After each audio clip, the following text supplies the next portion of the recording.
ফরিদপুর না নাকি রংপুর কোন জায়গায় জানি, ওই জায়গায় গালে দাড়িও নাই, পরনে পাঞ্জাবিও নাই, মাথায় টুপিও নাই, রাসূলের সুন্নাহ মেসওয়াকও নাই, হাতে তাসবিহও নাই, তিলাওয়াতে কোরআনও নাই, নবীর দুরূদও নাই, শুধু বলে আমার বাবা তো।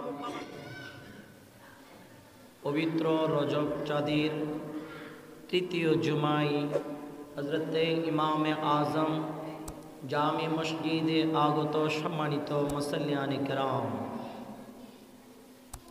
পরম সদ্য মুরব্বিয়ানে আযম, আল্লাহ তাআলার দরবারে শুকর গুজার করি যেই মহান রব্বুল আলামিন আজকে আমাদেরকে যেই মাসে প্যারা রাসূল সাল্লাল্লাহু আলাইহি ওয়াসাল্লাম মেরাজ শরীফ গিয়েছেন, আল্লাহ পাকের মেহমান হিসেবে ওই পবিত্রময় চাঁদ, সেই চাঁদে আল্লাহ তাআলা আমাদেরকে জুমার নামাজ আদায় করার সুযোগ দিয়েছেন। আমরা সকলে সেই মহান আল্লাহ তাআলার আলিশান দরবারে শুকর গুজার করে সবাই একটু মহব্বতের কণ্ঠে বলি আলহামদুলিল্লাহ। লক্ষ কোটি দুরূদ ও সালামের হাদিয়া নজরানা পেশ করি প্রিয় নবী সরওয়ারে কায়নাত, আফতাবে নবুয়ত, শাহিনশাহ রিসালত, সুলতান মদিনা নবী মুহাম্মদুর রাসূলুল্লাহ সাল্লাল্লাহু আলাইহি ওয়াসাল্লামের নূরানি দরবারে নববী শরীফে সালামি পেশ করি হুজুর ইমামুল আউলিয়া গৌস আজম হুজুর সৈয়দনা গরিব নওয়াজ হুজুর ইমাম রব্বানী হুজুর বাউদ্দিন নকশবন্दी তথা কুল আউলিয়া کرامের নূরানি বেলায়েতের দরবারে আল্লাহ তাআলা আমাদের সালামিটুকু পৌঁছে দেখ, সকলে বলুন আমিন। আর একটু মহব্বত বলুন আমিন। সম্মানিত হাজিরিন, আজকে আমরা আলোচনা করব জুমার সংক্ষিপ্ত সময়ে ফিতনা ফাসাদ সম্পর্কে। এই ফিতনার যুগ ঈমান কিভাবে রক্ষা করবে, এই ফিতনা থেকে বাঁচার উপায় কি, এ বিষয় নিয়ে আমরা স্বল্প সময়ে আল্লাহ তার রসুলের দয়া রেজাউন্দি যদি হয় ইনশাআল্লাহ আলোচনা রাখব। আল্লাহ আমাকে করার, আপনাদেরকে শোনার, উভয়জনকে আমল করার তৌফিক আল্লাহ তাআলা দান করুক আমিন। আর একটু মহব্বত বলুন আমিন।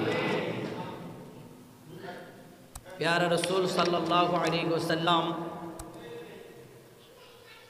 হাদিসে পাকের মধ্যে নবীজি সাল্লাল্লাহু আলাইহি ওয়াসাল্লাম বলেছেন, قال رسول الله صلى الله عليه وسلم يأتي على الناس زمان الصابر فيهم على دينه كالقابض على الجمر। আল্লাহর হাবিব সাল্লাল্লাহু আলাইহি ওয়াসাল্লাম বলে, মানুষের নিকট এমন সময় আসবে, নবীজি বলে উম্মতের নিকট এমন সময় আসবে তাদের মাঝে ধর্মের উপরে ধৈর্য ধারণকারী এমন কঠিন হবে, যেমন জ্বলন্ত কয়লাকে হাতের মুঠে রাখা যেই কষ্ট, তার চেয়ে বেশি কষ্ট হবে। এই কঠিন সময় অলরেডি আমাদের মধ্যে এখন বিরাজমান। যে কঠিন সময়ে আমরা আমাদের নিজেদের ঈমান আকীদা হেফাজত করাটা অনেক বেশি কষ্ট হয়ে দাঁড়িয়েছে, কথা বলেন ঠিক কিনা?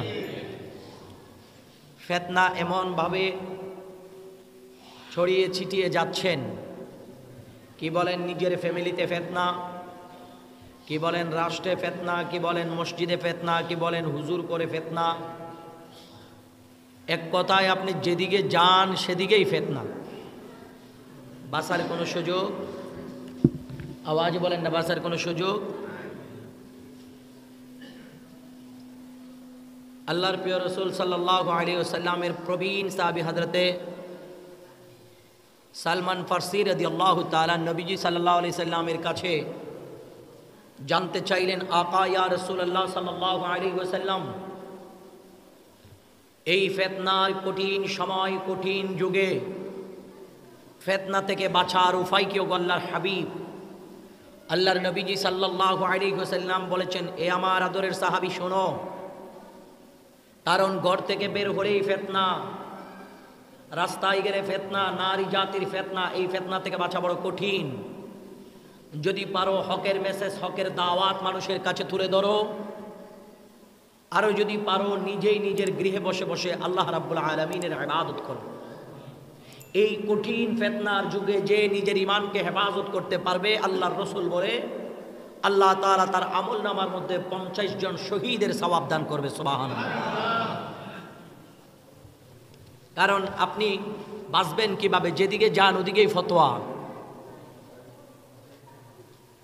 আপনি কোনো একটা মাসালা জিজ্ঞেস করতে গিয়েছেন, যদি হুজুরের কাছে বড় অঙ্কের টাকা দিয়ে দেন, তাইলে উনি ওনার মন গড়া মাসালা, মন গড়া প্রশ্নের উত্তর দিয়ে আপনাকে সেই কুফরের উপর অটল রেখে দিয়েছেন। এটা দ্বারা সুনিশ্চিত ওই মানুষ যিনি মাসালা গ্রহণ করেছেন এবং যিনি মাসালা হল করেছেন উভয়জন জাহান্নামী। কারণ যিনি দুনিয়ার অর্থের লোভে, সম্পদের লোভে আপনাকে অন্ধকার পথের দিকে ঢেলে দিয়েছেন। কথা বলেন না, ঠিক কিনা? এই জন্য আল্লাহর প্যারা রাসূল সাল্লাল্লাহু আলাইহি ওয়াসাল্লাম বলে, ক্বালা রাসূলুল্লাহ সাল্লাল্লাহু আলাইহি ওয়াসাল্লাম, লা ইয়াগশিয়ান্না উম্মতি মিন বা'দি ফিতানুন কাকিতা'ইল লাইলিল মুযলিমি ইউসবিহুর রাজুলু ফিহা মুমিনান ওয়া ইউমসি কাফিরান ওয়া ইউমসি মুমিনান ওয়া ইউসবিহু কাফিরান ইয়াবিউ আকওয়ামুন দীনাহুম বিআরাদিন মিনাদ দুনিয়া কলিল। আল্লাহর হাবিব সরওয়ারে কায়নাত সাল্লাল্লাহু আলাইহি ওয়াসাল্লাম ইরশাদ করে, আমার উম্মতকে আমার পরে ফিতনা ফাসাদ এমনভাবে ঘেরাও করবে, ফিতনা এমনভাবে আগ্রাসন করবে, অন্ধকার রাতের মতো অন্ধকারে নিমজ্জিত হয়ে যাবে। এ সময় একজন ব্যক্তি বুড়ে উঠবে ঈমান নিয়ে, আর সন্ধ্যা হতে হতে সে বেঈমান হয়ে যাবে। আরো জোরে বলেন না নাউজুবিল্লাহ। সন্ধ্যা হতে হতে কি হয়ে যাবে? বেঈমান হয়ে যাবে। আল্লাহর রাসূল সাল্লাল্লাহু আলাইহি ওয়াসাল্লাম বলে, ওয়ায়ুমসি মুমিনান ওয়া ইউসবিহু কাফিরান। আর আল্লাহর রাসূল সাল্লাল্লাহু আলাইহি ওয়াসাল্লাম বলে, আর সন্ধ্যা উদযাপন করবে মুমিন হয়ে, সকাল উদযাপন করবে কাফের হয়ে। এরকম কঠিন সময় আমাদের কাছে বিদ্যমান। ইয়াবিউ আকওয়ামুন দীনাহুম বিআরাদিন মিনাদ দুনিয়া কলিল। আল্লাহর হাবিব সাল্লাল্লাহু আলাইহি ওয়াসাল্লাম বলেন, এ দুনিয়ার মুসলমান লোকেরা তাদের ধর্মকে দুনিয়ার সামান্য অর্থের কাছে বিক্রি করে দিবেন ঈমানকে। সামান্য অর্থ যখন দিবে, সে অর্থের লোভে পড়ে, সম্পদের মায়ায় পড়ে নিজের ধর্মকে, নিজের ঈমানকে বিক্রি করে দিবেন। আউযুবিল্লাহ। সেইটি কঠিন সময় আমাদের কাছে এসেছেন। আমরা ওয়াজের স্টেজে দেখি, মসজিদের মিম্বারে দেখি, মাদ্রাসার ফতোয়া বোর্ডে দেখি, যখন টাকার বান্ডিল দেয় সে টাকার বিনিময় মন গড়া ফতোয়া দিয়ে নিজের ঈমান এবং তার ঈমান নষ্ট করে দেয়। বলেন ঠিক কিনা? অথচ আল্লাহ পাক রব্বুল আলামিন কোরআনুল কারীমের মধ্যে বলেছেন, আল্লাহর প্যারা রাসূল সাল্লাল্লাহু আলাইহি ওয়াসাল্লামকে কোন ধরনের অসম্মানজনক শব্দ দিয়ে আল্লাহর নবীকে তোমরা সম্বোধন করিও না। এখন পশ্চিমাদের টাকা খেয়ে, ইহুদিদের টাকা খেয়ে আমাদের দেশে এমনও ভাই আছে, এমনও আলেম সমাজ নামে আলেমের বুরকা পরা ব্যক্তি আছে, যারা ওয়াজের স্টেজে বসে রাসূল করিম সাল্লাল্লাহু আলাইহি ওয়াসাল্লামের শানে অসম্মানজনক শব্দ ব্যবহার করে। নাউযুবিল্লাহ। যে অসম্মানজনক শব্দ নিজের বাবার ক্ষেত্রে ব্যবহার করাটাও ঠিক না, যে অসম্মানজনক শব্দ নিজের উস্তাদের ক্ষেত্রে ব্যবহার করাও ঠিক না, যে অসম্মানজনক শব্দ নিজের ছেলে মেয়ের ক্ষেত্রে ব্যবহার করাও ঠিক না, সে অসম্মানজনক শব্দ নবীর ব্যাপারে ব্যবহার করা হচ্ছে। তাইলে আমরা ফিতনায় পড়েছি কি পড়ি নাই আপনারা নিজেরা দেখেন। যার সামনে যুবক লক্ষ জনতা যার মিষ্টি সুরের কথাগুলি শুনে, কিন্তু তার জবানে রাসূলের শানে বেয়াদবিমূলক শব্দ ব্যবহার করে মানুষের ঈমান নষ্ট করে দিচ্ছে। কথা বলেন ঠিক কিনা? অথচ আল্লাহ পাক রব্বুল আলামিন বলে, বান্দারে তোমরা শোনো, এ দুনিয়ার বান্দা তোমরা শোনো, ইয়া আইয়ুহাল্লাযীনা আমানু লা তাত্তাখিযু আবাআকুম ওয়া ইখওয়ানাকুম আউলিয়া। আল্লাহ পাক রব্বুল আলামিন বলে, হ্যাঁ ইমানদার, তোমাদের পিতা তোমাদের ভাইয়েরা যদি কুফুরকে পছন্দ করে, কুফুরিকে পছন্দ করে, তাহলে তোমরা তাদেরকে বন্ধুরূপে গ্রহণ করিও না। আল্লাহু আকবার।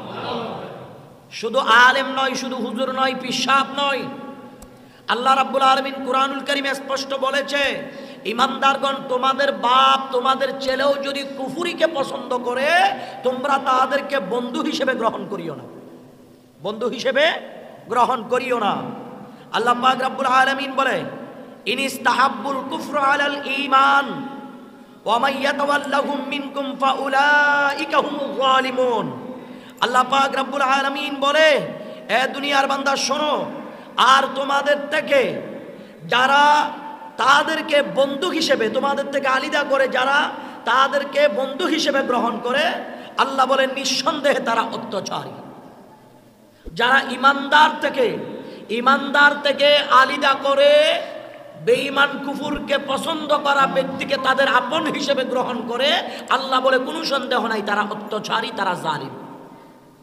তাহলে এবার আল্লাহ কুরআনুল কারীমে যেই জায়গায় কুফুরকে পছন্দ করার কারণে, বেদাত, শিরিক, কুফুরি, নাস্তিক্যবাদ, বেহায়াপনাকে পছন্দ করার কারণে আল্লাহ যেই জায়গায় ইমানদার বান্দাদেরকে বলেছেন তোমরা নিজের বাবা ভাইকে পর্যন্ত বন্ধু হিসেবে গ্রহণ করিও না, ওই জায়গায় পৃথিবীর কোনো আলেম যদি আল্লাহর রসুলের ব্যাপারে ফিতনা ছড়ায়, মানুষের ভিতরে যদি রাসূলুল্লাহর সম্মানকে তুচ্ছ তাচ্ছিল্য করে মানুষের দিলের ভিতর প্রবেশ করায়, ওই ব্যক্তিকে কি আপন হিসেবে গ্রহণ করা যাবে? আওয়াজে বলেন না যাবে।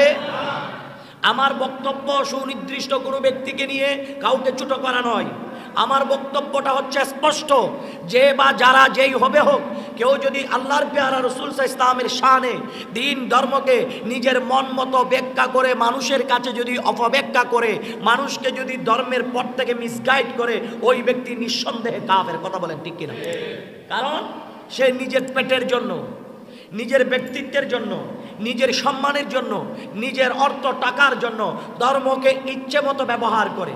যেটা গত কিছুদিন আগে আপনারা দেখেছেন, একজন আলেম নামে ব্যক্তি, মসজিদের ইমাম সাহেব, যখন একজন ব্যক্তির প্রাণের স্ত্রী তালাক প্রাপ্ত হলো, সেই মাসালা ফতোয়ার জন্য যখন গিয়েছে, তিনি এমনভাবে কঠিন বিষয়টাকে এত সহজভাবে তার সামনে উপস্থাপন করেছে, একটা পর্যায়ে সে নিজেই জানায় লিপ্ত হয়ে গেছে। নাউজুবিল্লাহ।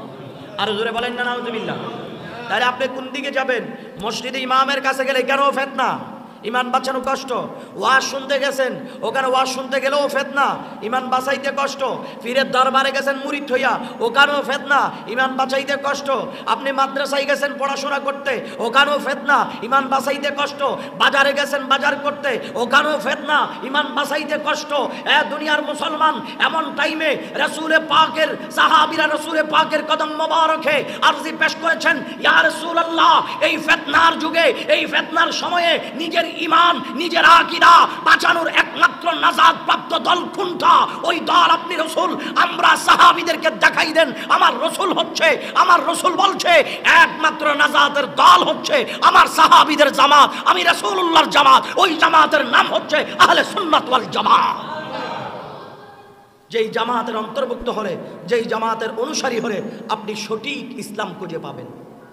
আর না হয় প্রতিটা জায়গায় আপনি ইমান হারা হয়ে যাবেন, নিজের ঘরে ওই ইমান ঠিক রাখতে পারবেন না। এত বেশি ফিতনা, এত বেশি ফিতনা। আপনার ঘরের মধ্যে দেখা যাচ্ছে মেয়ের বিয়ের সময় মেহেদি রজনী, গান বাজনা হচ্ছে, হুজুরের কাছে জিগাইছেন, হুজুর কানে কানে ফতোয়া দিয়ে দিছে। আরে মেয়ে মানুষ, ছোট মানুষ, একটু আনন্দ ফুর্তি করুক না, সমস্যা কি? এখন কঠিন ফিতনার মধ্যে পড়ে গেছে। আমি বিশ্বাস করে হুজুরের কাছে জিজ্ঞেস করলাম এই কাজটা করা যাবে কিনা। হুজুরকে যখন হাতের ভিতর ৫,০০০ টাকার বান্ডিল ঢুকাই দিছি, হুজুর আমাদেরকে বলে ছোট মানুষ, কি সমস্যা, করো, কোনো সমস্যা নাই, এই বলে আমাকে ফিতনার ভিতর ঢুকাই দিছে। তাইলে বেহায়াপনাকে সে সাপোর্ট করেছে, নিঃসন্দেহে জাহান্নামী। কথা বলেন ঠিক কিনা?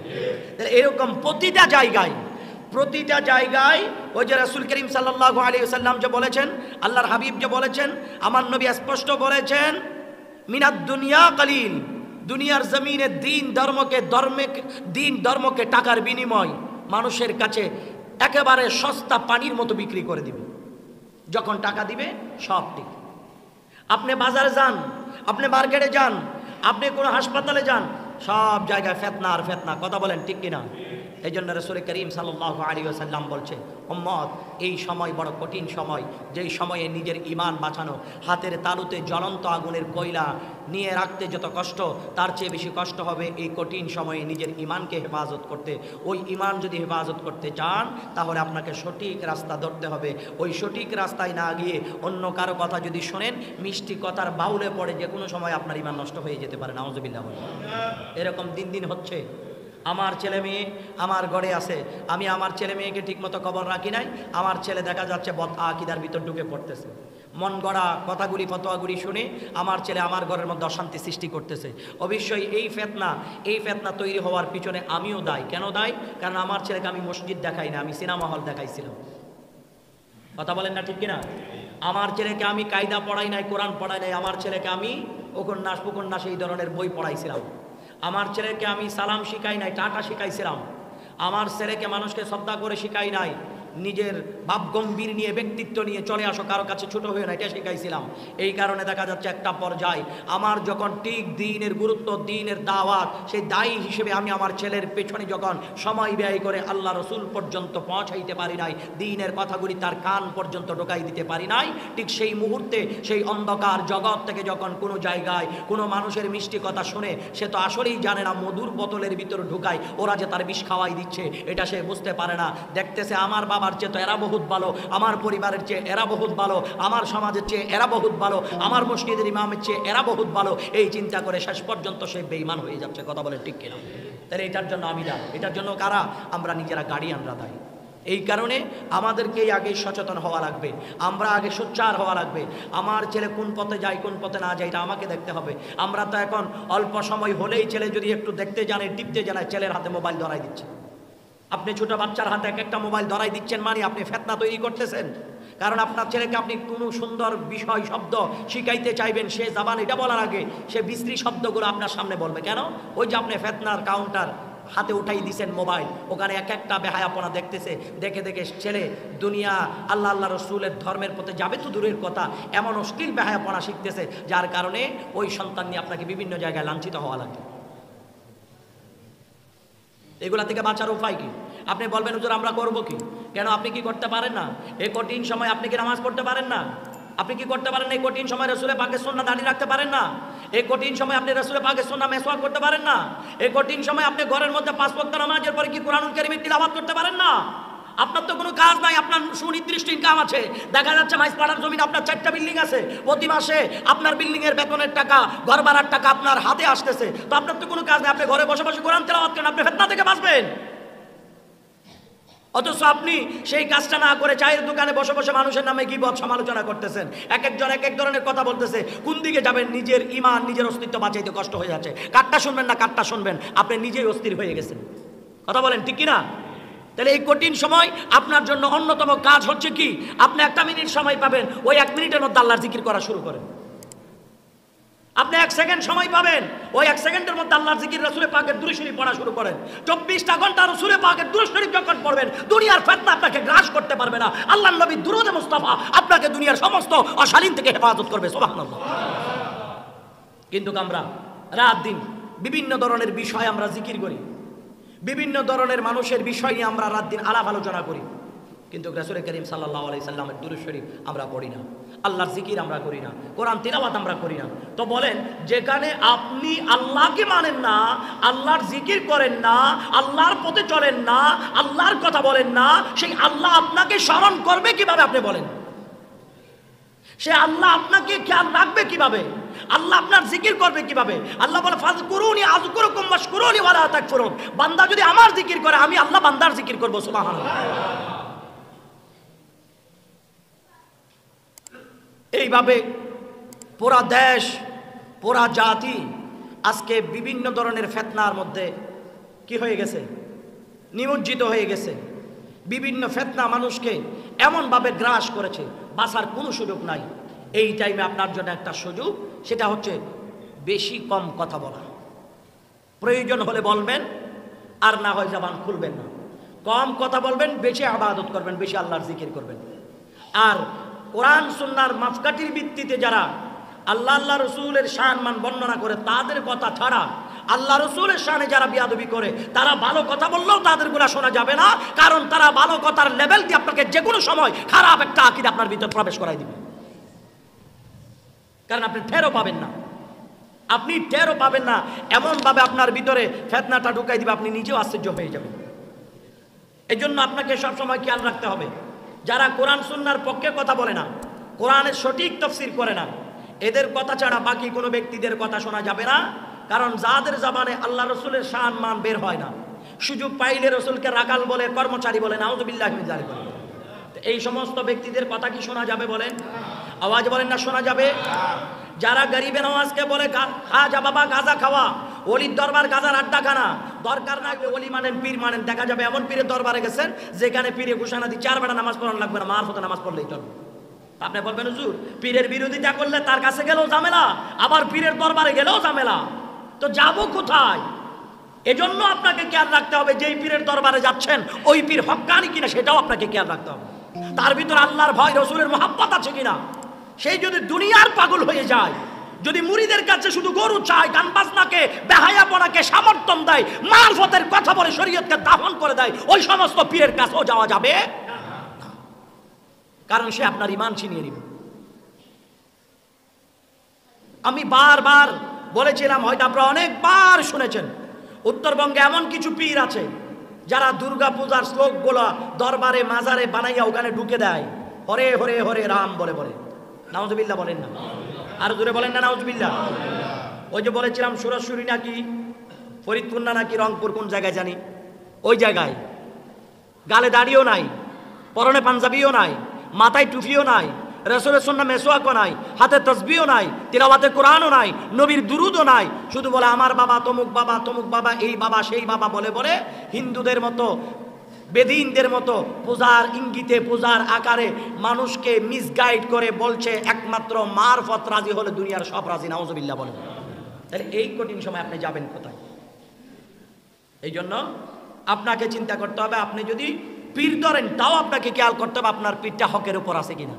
তো বলবেন হুজুর আমার পীর হকের উপর আছে না নাই সেটা আমি বুঝবো কেমনে? অবশ্যই বুঝতে পারবেন, আপনি চিকন চাল কোনটা মোটা চাল কোনটা এটা যদি বুঝতে পারেন, আপনার পীর হকে আছে না নাকি না হকে আছে আপনি বুঝতে পারবেন না কেন? দেখবেন আপনি নামাজের টাইম অনুযায়ী আপনার পীর নামাজে দাঁড়ায় কিনা। যদি দেখা যায় যে দিক দিয়ে নামাজ হচ্ছে আপনার পীর লাল শাড়ু পেঁচাইয়া নারীদেরকে পার্টি বাদ দিচ্ছে, তাইলে বুঝবেন এটা পীর নয়, এটা শয়তান। কথা বলেন ঠিক কিনা? আপনি খেয়াল করবেন, আপনাকে যখন পীর সবক দিবে সর্বপ্রথম পীর আপনাকে আল্লাহর জিকিরের সবক দেয় কিনা এটা আপনি খেয়াল করবেন, রাসূল সাল্লাল্লাহু আলাইহি সাল্লামের দুরুদের সবক দেয় কিনা এটা আপনি খেয়াল করবেন, মা বাবার খেদমতের সবক দেয় কিনা এটা আপনি খেয়াল করবেন, সুনির্দিষ্ট ওয়াজিফা আপনাকে দেয় কিনা সেটা খেয়াল করবেন। যদি পীরে যদি এই ধরনের ওয়াজিফা এবং সবকগুলি না দিয়ে যদি শুধু বলে এই পীরের ইয়াদগারি থাকলে চলবে, পীরের মহব্বত থাকলে চলবে, আর কিছুই লাগবে না, এই ধরনের কথা বললে মনে করবেন এটাও একটা ফিতনা, ওখানে গেলে আপনার ঈমান নষ্ট হয়ে যেতে পারে। কথা বলেন ঠিক কিনা? এই জন্য আপনাকে 24টা ঘন্টা কান চোখ খোলা রাখতে হবে, কম কথা বলতে হবে, বেহায়াপনার দিকে কম দৃষ্টি দিয়ে বেশি বেশি আল্লাহর জিকির করে ঘরে বসে মসজিদে বসে আল্লাহকে ডাকতে হবে, রাসূল পাক সাল্লাল্লাহু আলাইহি ওয়াসাল্লামের দুরূদ শরীফ পড়তে হবে, আল্লাহর কোরআনের তিলাওয়াত করতে হবে, হয়তো বাঁচতে পারবেন, আর না হয় ঈমান বাঁচা বড় কষ্ট, বড় কষ্ট, বড় কষ্ট। কারণ যারা আপনাকে মিসগাইড করবে তাদের কোরআনুল কারীমের তিলাওয়াত এত সুন্দর তা কণ্ঠনালীর নিচে যাবে না, এই মুখে দিয়ে বলবে।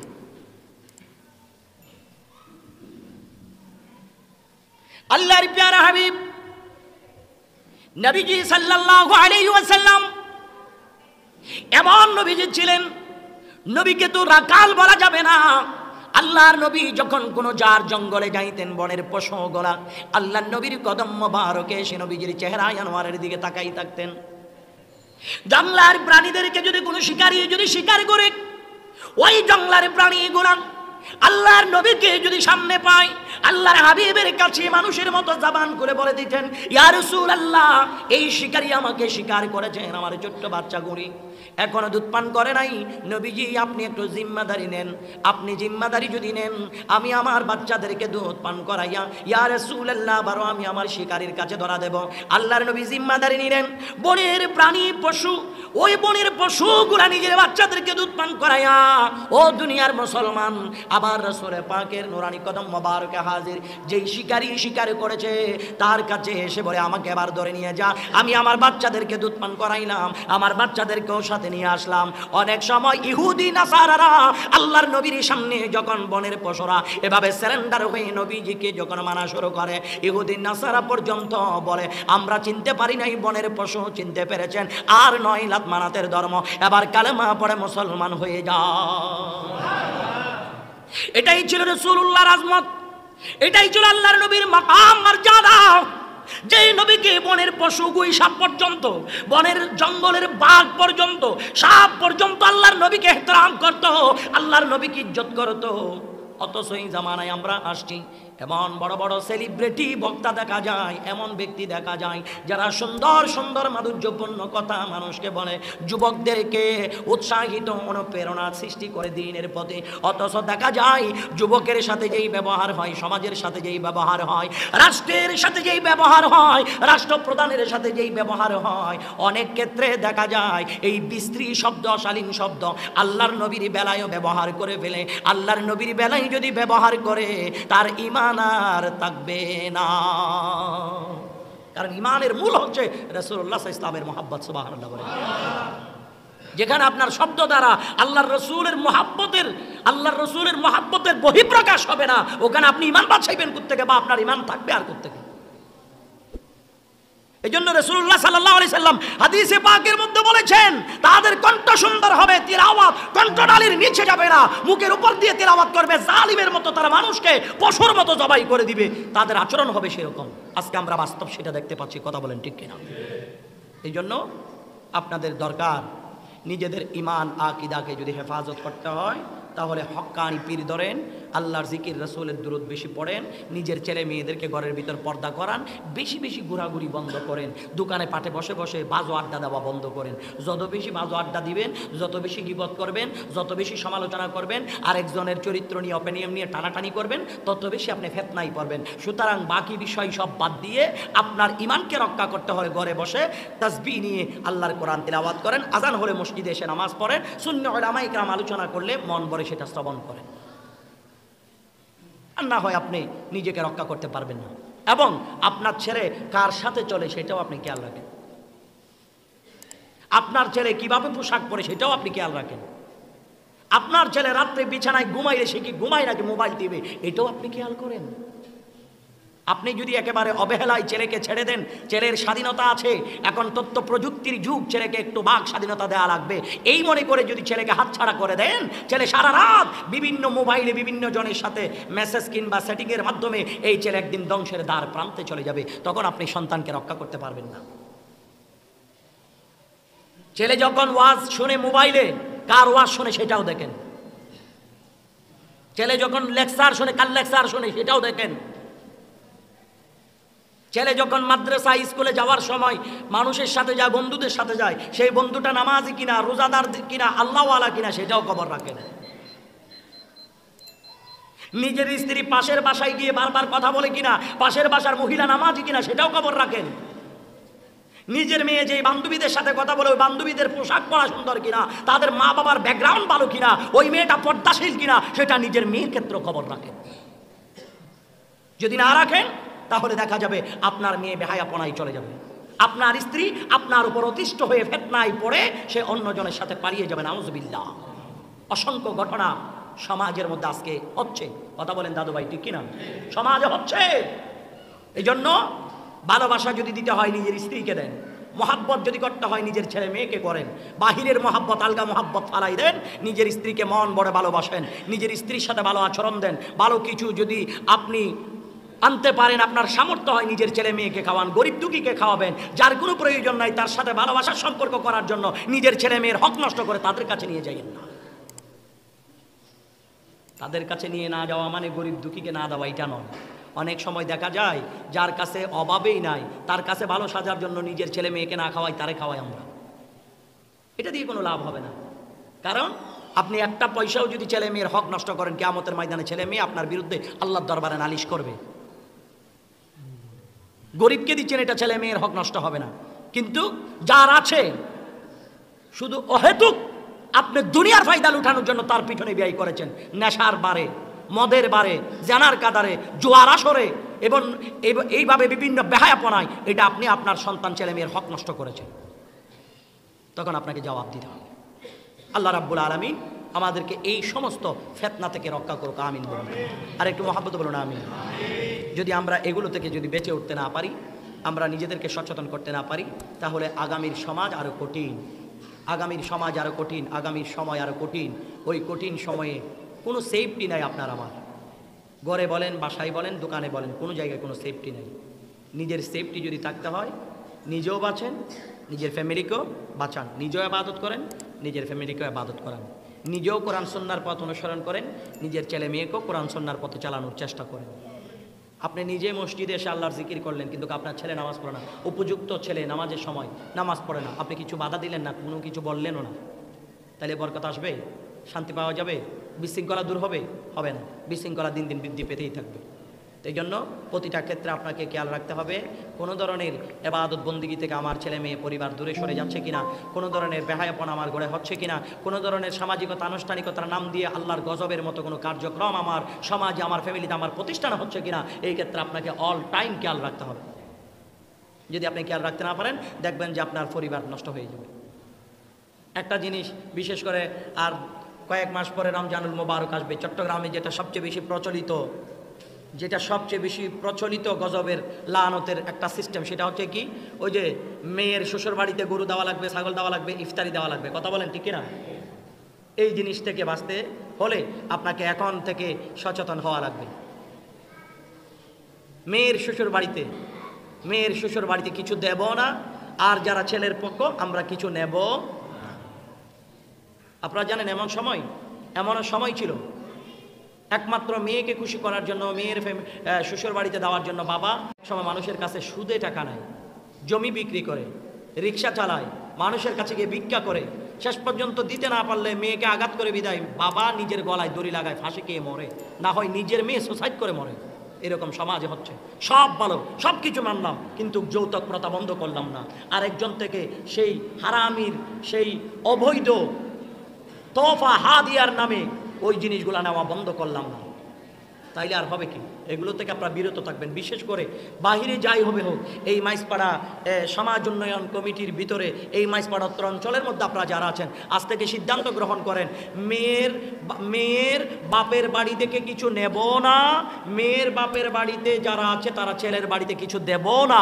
আগামীতে বিবাহ শাদী করলে ফদ্দা বলে না চট্টগ্রামে, আগে সর্বপ্রথম ওইটা লিখবেন, কিছু দেব না, কিছু নেব না, এটা আগে লিখে নেবেন। কোনো সময় দিতে পারবো না, মনের খুশিতে যদি ইচ্ছে করে মেহমান হিসেবে নিয়ে যাই, এটা হচ্ছে আলহামদুলিল্লাহ, এটা হচ্ছে হাদিয়াত তোফা, এটা ভিন্ন বিষয়, এটা মেহমানদারি। না দিলে যেমন খারাপ করতে হবে, এই ধরনের কিছু করা যাবে না। এগুলো আমাদের সমাজে এখন বেশি হয়। আল্লাহ হেফাজত।